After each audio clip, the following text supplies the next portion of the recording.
সরকার যে টাকা খরচ করে সেই টাকার হিসাব চাইতে হবে।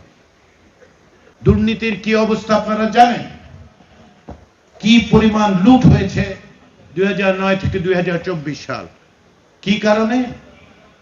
কারণ হচ্ছে দুর্নীতি ঠেকাবার কোনো পথ পদ্ধতিগতভাবে প্রাতিষ্ঠানিকভাবে করা হয় নাই।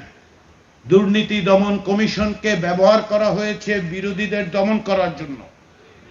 আমার মাঝে মাঝে মনে হতো যে ওটার নাম দুর্নীতি দমন কমিশন না লিখে বিরোধী দল দমন কমিশন বলাই ভালো।